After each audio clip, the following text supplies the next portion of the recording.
트럼프 대통령이 이란에 대한 공격을 열흘 더 보류하겠다고 밝혔습니다. 이란의 협상을 압박한 건데요. 합의가 이루어지지 않으면 군사작전으로 석유 통제권 장악에 나설 수도 있다고 경고했습니다.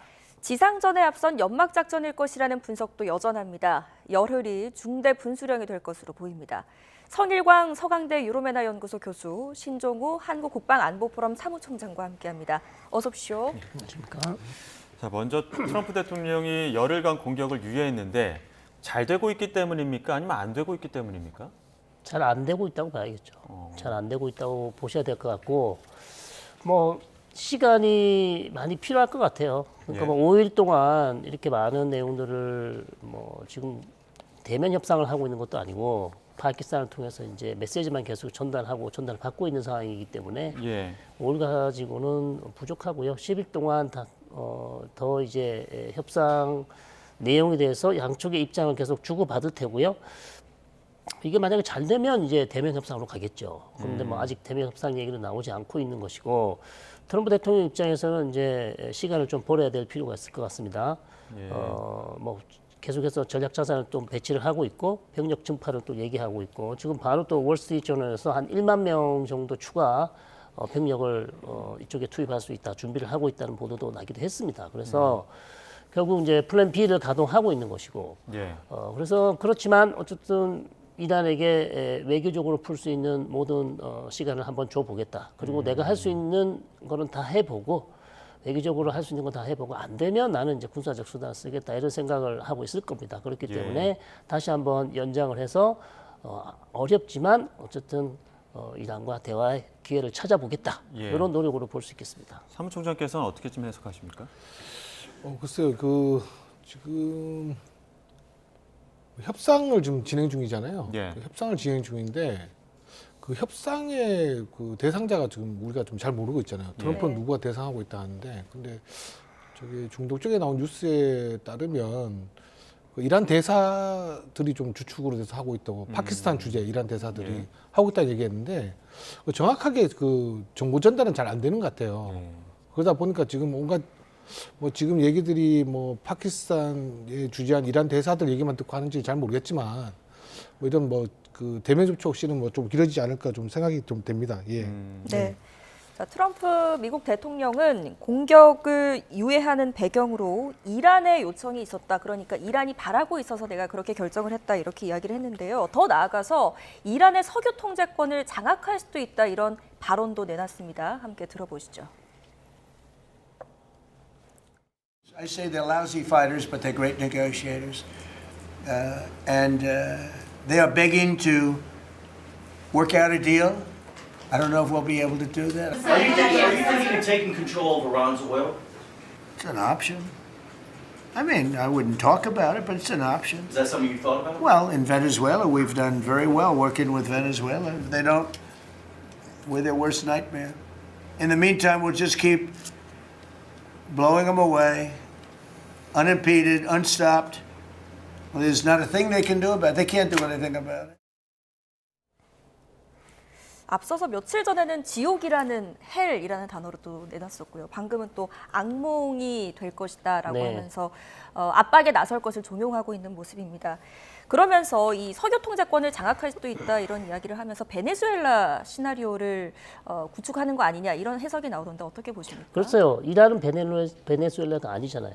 네. 그렇기 때문에 자꾸 이제 베네수엘라에서 그 성공했던 그 강인한 인상이 계속 남아 있는 거예요. 그래서 트럼프에게 말씀. 그렇죠. 트럼프 대통령이 너무 어떻게 보면 생각보다 쉽게 베네수엘라 작전을 성공했거든요. 그것을 지금 이란에게도 적용하고 싶은 것이고, 사실 개전 초기에 이란의 수뇌부를 제거를 하면 이란이 쉽게 무너질 것이고, 우리가 베네수엘라처럼 어떤 친미 정치인이나 인물을 데려와서 정권을 세우면 쉽게 베네수엘라처럼 될 것이라고 상상을 한 것 같아요. 근데 전혀 지금 방향은 그렇게 가지 않고 있는 것이고, 지금도 뭐 베네수엘라처럼 이란의 어떤 석유 통제권을 자기가 혹시 가져갈 수 있냐, 이런 얘기를 하고 있는데, 이것은 뭐 사실 어렵다고 봐야죠. 이란 내에 어떤 친미 인물, 정치인을 세울 수 있을까? 물론 미국과 대화할 수 있는 인물은 있겠지만 미국과 아주 친한 그런 모습을 보일 수 있는 정치인이 이란에서 살아남을 가능성은 그렇게 높지 않다는 거죠. 그렇기 때문에 그럴 가능성은 별로 없고요.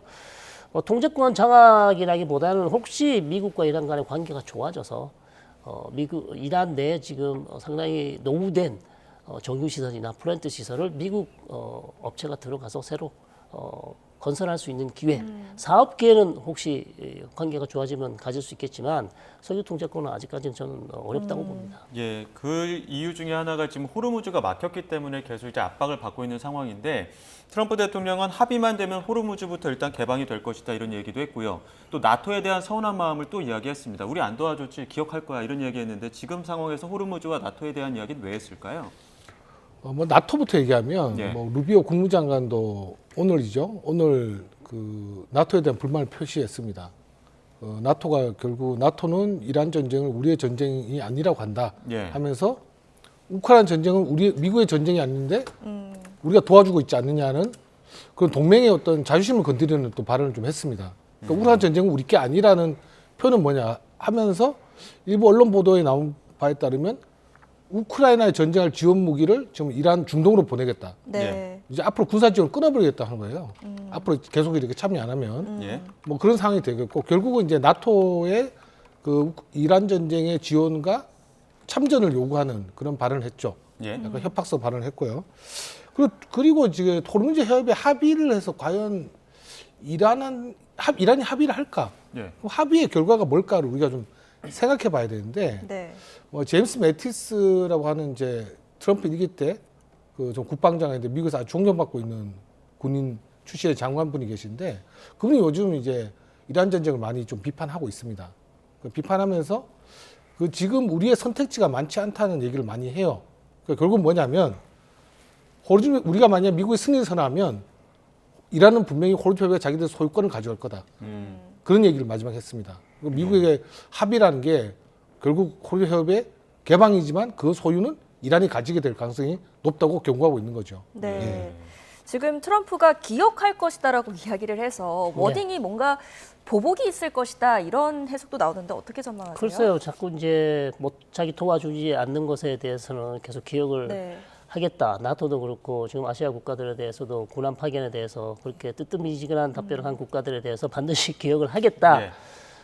얘기를 하고 있는데 물론 이제 기분은 되게 불쾌하겠죠. 본인이 네. 기대를 많이 했었는데 동맹이라고 생각했던 국가들이 전혀 자기가 원하는 반응, 뭐 쌍수 들고 환영은 아니더라도 적극적으로 외교적 지원 아니면 발언을 통해서라도 트럼프 대통령의 어떤 그런 노력을 지지한다는 얘기를 좀 듣고 싶었는데 예. 예. 차가운 반응이었기 때문에 트럼프 대통령 입장에서는 조금 서운한 측면이 있지만 그러나 아시겠지만 트럼프 대통령 성정상 예. 말만 그러지 않는다는 거죠. 행동으로 또 그런 것들을 실천에 옮길 수도 있는 그런 상황이라고 봅니다. 예.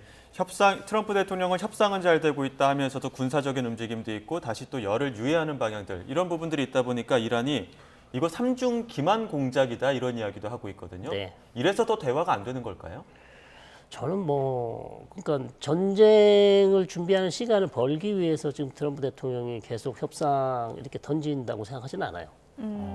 진심이 있어요. 예. 진심이 있다고 봅니다. 왜냐하면 사실 지금 이 판세를 보시면 이란보다는 미국이 더 급합니다. 지금 트럼프 대통령이 마치 이란이 와서 협상을 좀 해달라 예, 급하다고 간청했다. 얘기했는데 예. 이란 쪽에서 전혀 그런 얘기 하고 있지 않아요. 우리 그렇게 한 적이 없다. 이렇게 얘기하고 있습니다. 물론 예. 어느 게 맞는지 우리가 알 수는 없지만 전체 판세를 봤을 때는 이란도 물론 힘들긴 힘들죠. 예. 어마어마한 군사적 공격을 받았고 최고 지도자까지 지금 살해됐기 때문에 쉽지 않으나 전체적인 판세를 보시면 트럼프 대통령이 훨씬 마음이 급하다. 그다음에 중간 선거도 앞두고 있죠. 그다음에 중국과 정상회담도 해야 되죠. 예. 그다음 유가 잡지 못하고 있죠. 그다음에 호르무즈 봉쇄된 거 지금 해제 못하고 있죠. 여러 가지 지금 이란은 사실 버티기만 해도 트럼프 대통령은 계속해서 고민을 해야 되는 그런 상황이에요. 그렇기 때문에 저는 트럼프 대통령이 이 전쟁을 끝내고 싶어 하는 건 근데 문제는 이제 트럼프 대통령이 이란에 제시한 조건이 그거를 이란이 받기가 좀 어려운 상황이고 네. 그다음에 이란이 미국에 제시한 조건도 사실상 트럼프 대통령이 다 받아주기 어려운 상황.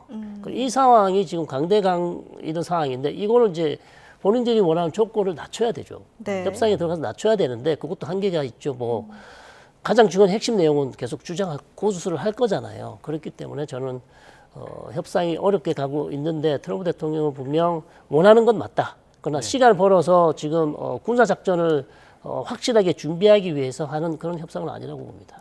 자, 저희는 이란 상황 다시 한번 조금 더 자세히 보겠습니다. 트럼프 대통령이 제시한 열흘 유예, 그러면 4월 6일인데 애초에 4월 9일까지 종전을 목표로 하고 있다 이런 이야기도 나왔고 레빗 대변인도 그런 얘기를 했었거든요. 가능할까요? 지금 뭐 처음에는 4주였죠. 예. 6주. 그다음에 또 장기전 될 수 있다. 뭐 말이 뭐 너무 오락가락해서 일단 그 날짜에 대한 왜 이 날짜를 선택했는지 저는 뭐 데이터 근거가 모르겠습니다. 예. 모르지만 이게 또 저는 이제 트럼프의 낮은 지지율과 좀 상관이 있다고 생각해요. 그러니까 팍스뉴스가 지금 어제 지지율을 조사했는데 여론조사를 했는데 트럼프에 대한 지지율은 이 전쟁을 좀 반대하는 부정적 여론은 한 59% 정도 되고요. 근데 좀 무소속에서는 지금 75% 정도 된다고 합니다. 거의 뭐 절반 훨씬 넘죠. 예. 그러니까 결국은 트럼프 같은 경우는 이 전쟁이 곧 끝나라는 메시지를 계속 던져서 뭐 유가를 좀 안정시키고 미국 증시를 좀 안정시키려 하는 그런 의도가 있는 것 같은데 처음에는 좀 먹혔죠. 근데 지금은 좀 그렇지 않아요. 예. 이런 메시지 계속 던져도 유가는 계속 불안하고 미국 유가는 계속 올라가고 있습니다. 근데 결국은 이것도 하지만 5월달에 또 미중 정상회담 하겠다 했잖아요. 예. 그것도 봐야 될 것 같아요. 왜냐하면 트럼프가 예. 저때 얘기했죠. 나 지금 이란 전쟁 때문에 회담할 수 없어. 지금 미국 이스라엘하고 회담을 다 연기를 했잖아요. 예. 네. 그럼 5월이란 말을 우리가 생각하면 이란 전쟁이 끝난다는 건가? 중국 가야 되기 때문에 생각할 수 있잖아요. 그래서 결국 이런 표현들도 봐야 되는 거예요, 지금. 또 밀릴 수도 있다. 당연하죠, 지금. 예, 전쟁 중인데 또 왜 갑니까, 그 길을 또. 네. 그래서 이거는 저는 뭐 4월 뭐 날짜를 못 받은 데이터가 뭔지 모르겠지만 뭐 이란은 아직까지 뭐 탄도미사일 드론 공격이 뭐 걸프에서 계속 이어지고 있기 때문에 예. 그래서 모르겠어요. 이게 뭐 가능성 좀 낮아 보입니다. 예. 예. 이 날짜가 나왔던 배경 중에 하나는 그 이란 내의 어떤 날짜들이라든지 앞서 하메네이 사망과 관련한 주기가 좀 도래했다. 뭐 이런 부분들과 관련해서도 이제 그 날짜를 좀 못 박은 거 아닙니까? 탈상 이후 40일 그런 얘기도 나오고 있는데 일단 뭐 전쟁 초기부터 트럼프 대통령은 계획하기를 최대 6주, 짧게는 4주 한 달을 얘기했었어요. 그래서 6주가 4월 뭐 9일 이후가 되겠죠. 예. 그 이후가 될 텐데 결국 트럼프 대통령은 최대한 내가 전쟁을 길게 하더라도 그 정도에서 내가 끝낼 것이다 이런 계획을 가지고 전쟁을 시작했지만 아시겠지만 전쟁이라는 게 자기 마음대로 계획했던 대로 다 흘러가는 건 아니잖아요. 그렇기 때문에 지금 상황에서 뭐 10일 더 연장해서 4월 6일 한국 시간 한 4월 7일 정도 될 것 같은데요.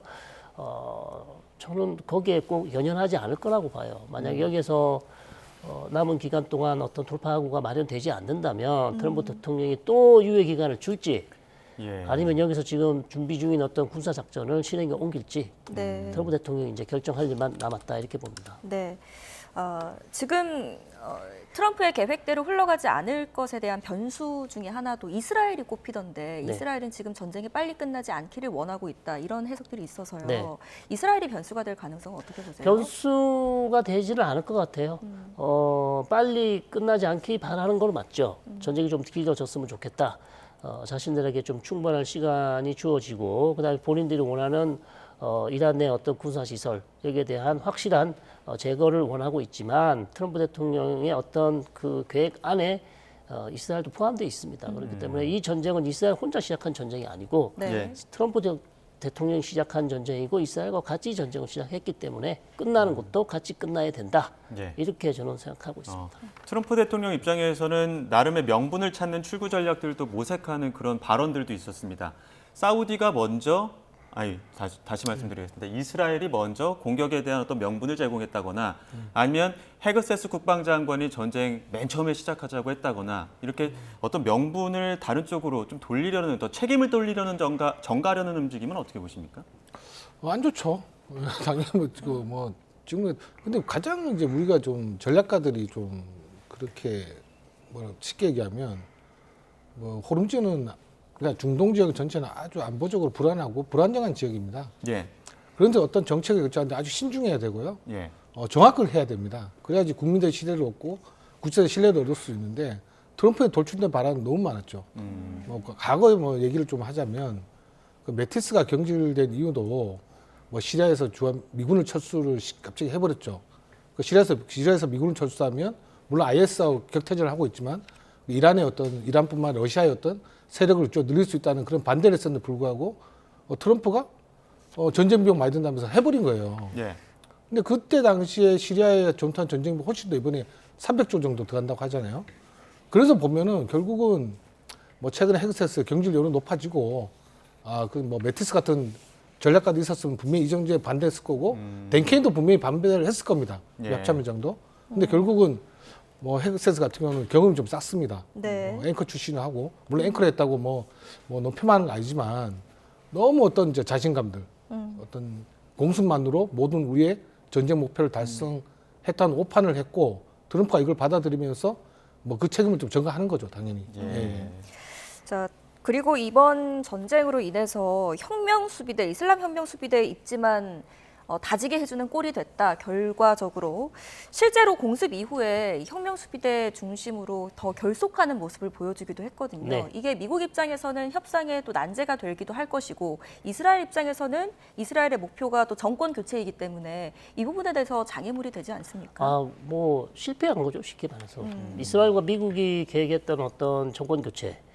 그렇다면 이제 지금과 같은 어떤 강경 보수 이슬람 신정 체제가 아니고 좀 서방과 그다음 미국과 대화할 수 있는 어떤 정상적인 국가가 되기를 원했고 정상적인 어떤 수뇌부가 되기를 원했었는데 전혀 지금 미국과 이스라엘이 원했던 상황이 아닌 것이죠. 오히려 네. 더 나쁜 결과를 낳았어요. 사실 알리 하미네이 최고 지도자 그리고 알리 라리자니 이런 사람들은 사실상 협상을 원했던 사람들이란 말이에요.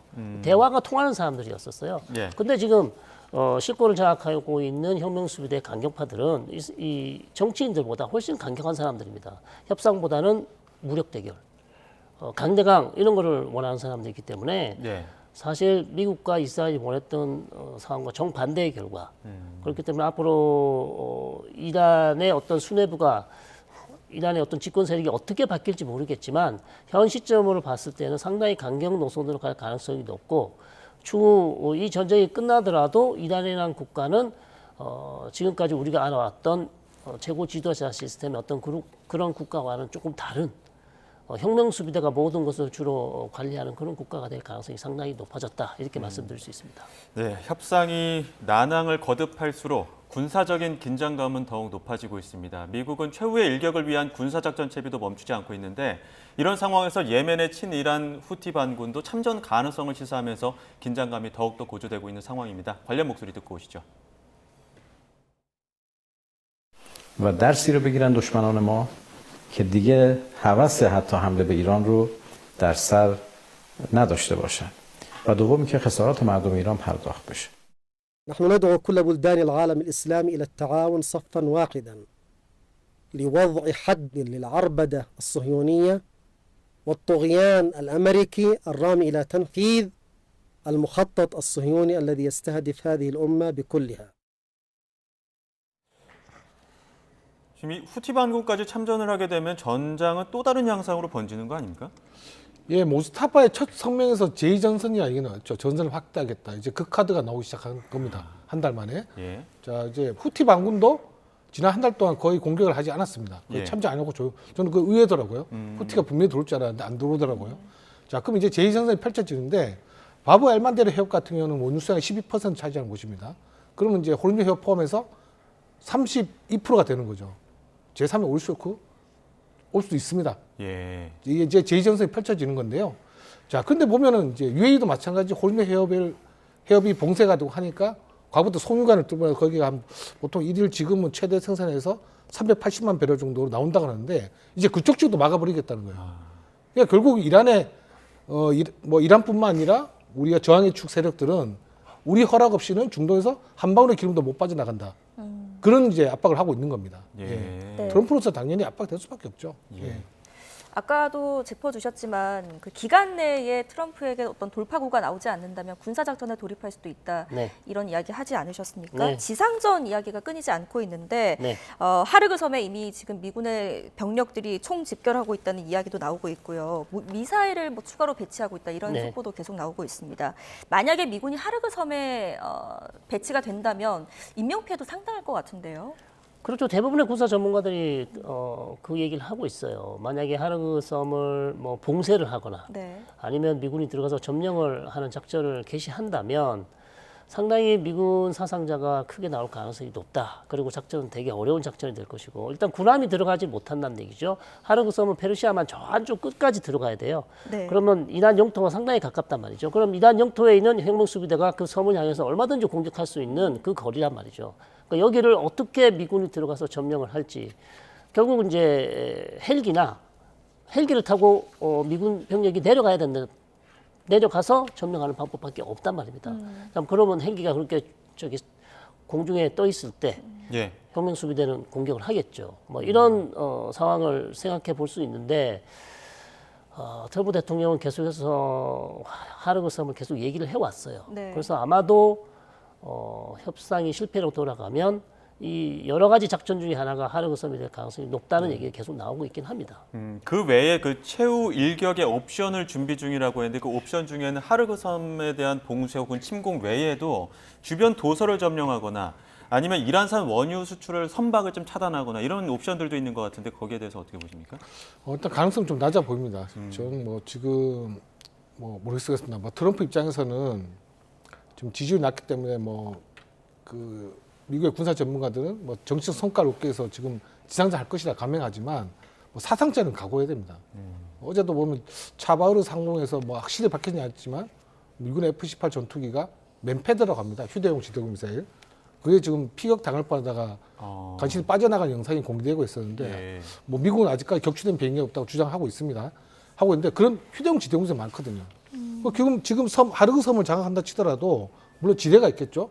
그리고 이란 같은 경우는 연안기뢰도 있습니다. 수심 1m에서 작용하는 연안기뢰가 있고요. 예. 보통 기뢰 같은 경우도 특수한 기뢰들이 있는데 일반 철이 아니라 유리 강화 섬유 플라스틱, 일반 철보다 탐지가 어려운 기뢰들이 연안에 설치되면 그 상륙 돌격 작업차라든지 공기부양적인 상륙을 할 수 없어요. 그럼 결국은 공중 돌격을 하겠죠. 예. 핵을 타고 갔을 경우에 뭐 우크라이나전에서 보듯이 그런 정말 휴대용 지대공 미사일에 헬기가 한 대라도 격추되면 사망자는 30-40명이 순식간에 발생합니다. 네. 트럼프로서는 또 정치적 압박이 될 수밖에 없죠. 예. 그리고 저는 이제 상륙전 만약 하게 된다면 안전하게 뭐 지금 오만만에 있는 차바르 지역부터 차근차근 점령을 해야 되는데 물론 그것도 사상자 발생할 수 있습니다. 근데 그러면 이 전쟁은 장기전이 될 수밖에 없죠. 예.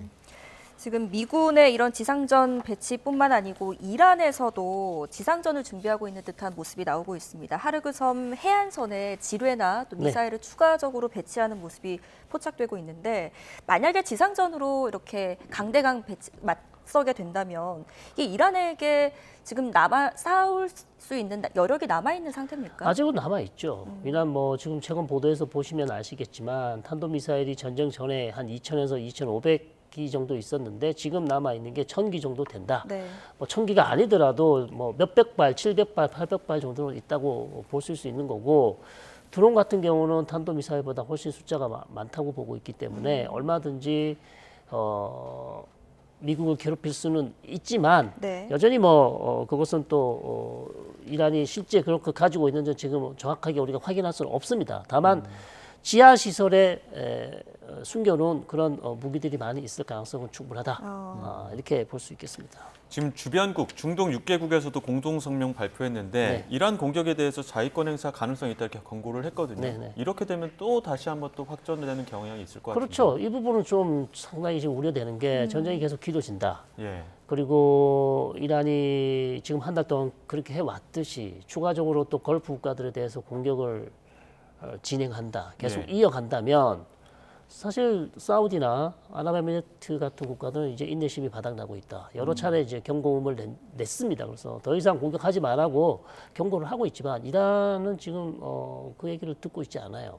그렇기 때문에 전쟁이 길어지면 걸프 국가들도 일종의 군사 군사적 수단 아니면 이 전쟁에 참전하는 것을 고려할 텐데 다만 여전히 어려운 점은 있어요. 왜냐하면 네. 이란이 이런 국가들에게 가장 중요한 원전이나 가스전 시설을 대대적으로 공격할 수 있는 수단을 아직도 가지고 있단 말이죠. 예. 이 부분에 대해서는 여전히 우려를 할 수밖에 없는 상황이라서 아직 결정 안 했습니다. 그러나 결정하는 게 대단히 어려울 수 있다 이렇게 봅니다. 네, 중동 6개국 중에 이제 사우디아라비아도 포함되어 있지 않습니까? 네. 사우디아라비아의 빈살만 왕세자는 트럼프에게 전쟁 멈추지 마라 이렇게 촉구한다는 입장도 표명한 적이 있었고, 네.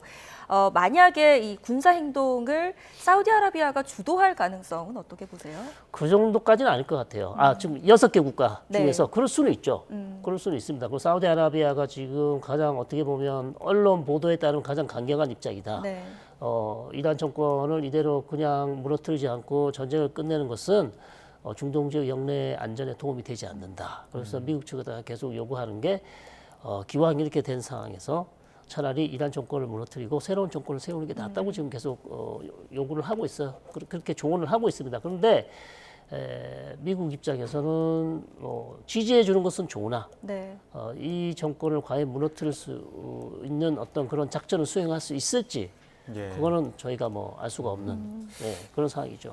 그 전에 최대한 협상이 좀 이루어져야 될 텐데 미국도 그렇고 이란도 그렇고 계속 조건을 던지면서 역제안하고 던지고 이거는 뭐 사실이 아니다 이런 얘기들도 나오고 있는데 그 전에 일부라도 좀 물꼬를 틀 수 있는 협상이 가능할까요?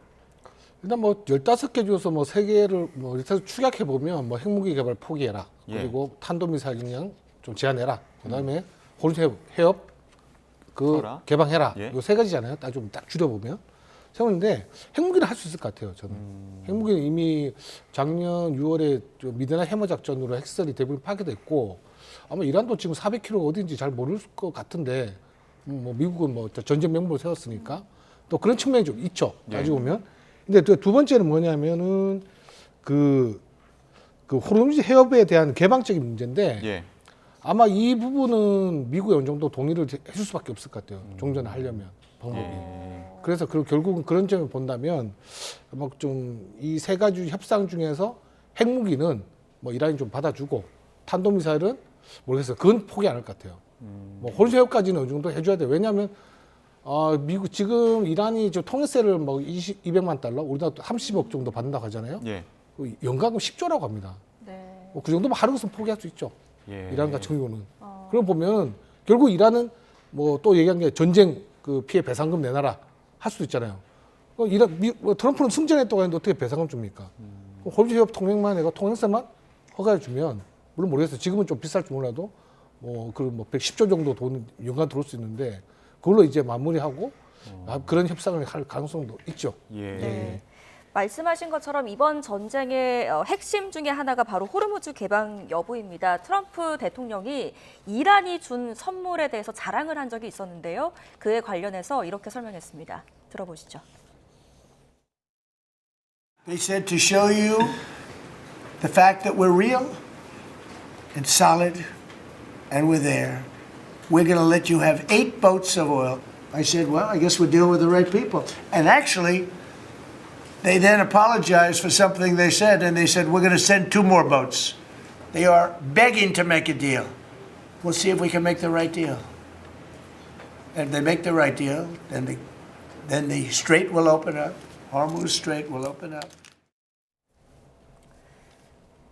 그러니까 이란이 열척을 지나가게 해줬다라는 건데 네. 누군가는 겨우 열척이라고 할 수도 있을 것 같고요. 누군가는 또 무려 열척이나라고 할 수도 있을 것 같습니다. 큰 선물에 해당한다고 봐야 될까요? 저는 어저께 이거 뭐 그렇게 큰 선물이 아니다라고 제가 서명을 드린 것 같은데 예. 자세히 보니까 뭐 트럼프 대통령 입장에선 호르무즈 해협이 이렇게 봉쇄된 상황에서 어쨌든 내가 지금 대화를 하고 있고 나의 대화 상대가 이란을 통제하고 있다. 그리고 지금 얘기해 주신 것처럼 열척이나 통과시켜줄 그런 지금 능력을, 통제력을 가지고 있는 협상 상대와 내가 대화하고 있다는 걸 보여주고 싶은 거예요. 그리고 꽉 막힌 상태에서 어쨌든 뭐 열척이나 지나갔으니까 내가 성과를 낸 거 아니냐. 그리고 앞으로 잘 되면 다 열릴 것이다. 아주 희망적인 메시지를 보내고 싶은 그런 것 같습니다. 그래서 트럼프 대통령 입장에서는 성과라고 어느 정도 내세울 만한 근거는 있을 것 같아요. 그러나 아시다시피 지금 호르무즈 해협에 갇힌 선박이 3,000척이 넘습니다. 예. 그럼 이 많은 선박을 언제 이거 다 풀어내겠냐고요. 예. 그러니까 이제 비판적인 시각도 당연히 있을 수 있겠죠. 그럼 원래는 항행의 자유가 있어서 누구나 통과할 수 있었는데 8척 통과해 준다고 했다가 2척 더 통과시켜 줄게 이렇게 얘기하다 보니까 약간 듣는 입장에서는 이게 맞느냐 싶은 생각을 하는 분들이 많은 것 같아요. 제가 미국 행정부의 관료라면 절대 이 말 못 하겠을 거예요. 왜냐하면 그럼 이란이 지금 호르무즈 해협을 통제권을 갖고 있다고 트럼프가 신하게 되는 겁니다. 지금. 예, 결국 뭐 말도 안 되는 얘기인데요. 뭐 모르겠어요. 트럼프가 그런 얘기 왜 했는지 모르겠지만 결국 어차피 호르무즈 해협은 여전히 트럼프 가지고 있고 물론 그거를 뭐 희망의 메시지로 보고 싶었지만 저는 그거는 뭐 대통령으로서 이번 이란 전쟁을 하는 과정에서 잘못된 메시지라고 좀 생각됩니다. 예. 네. 자, 이런 가운데 주한 이란 대사가 이런 이야기를 했습니다. 한국은 비적대 국가다. 그래서 사전 합의 후에 우리가 통과시켜 줄 수도 있다 이런 얘기를 했는데 하지만 여기에 전제 조건을 달았거든요. 네. 미국과 연관된 선박은 통행 못한다. 그렇죠. 이거 전형적인 갈라치기 수법이네요. 그렇죠. 갈라치기 수법이라고 볼 수 있고 기대를 많이 하신 분들도 계실 텐데 그러면 우리 유조선이 미국과 관련 없는 유조선은 그러면 통과될 수 있다는 것인지 그럼 미국 관련 뭐 미국이 투자를 한 어떤 그런 업체의 원유를 가져오면 안 된다는 것인지 정확한 지금 그 부분에 대해서 내용이 없어요. 그러니까 지금 대사님의 말만 들어가지고는 우리 한국 배가 도대체 나올 수 있다는 건지 못 나온다는 건지 알 수가 없고요.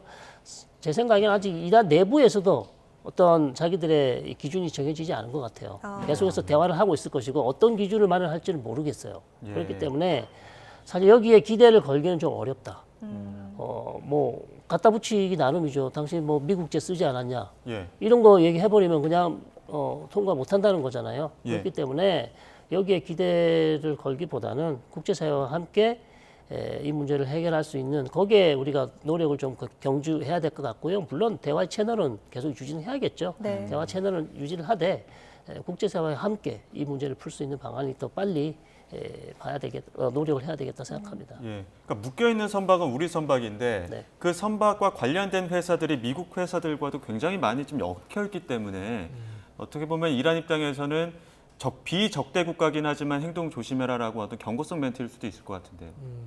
무슨 이란 대사가 지금 우리 선박들이 어떻게 정확하게 있는지를 알 수 있을까요? 우리가 제출한 적이 없는데 네. 선박 기록을 뭐 그건 잘 모르겠어요. 뭐 예. 기록을.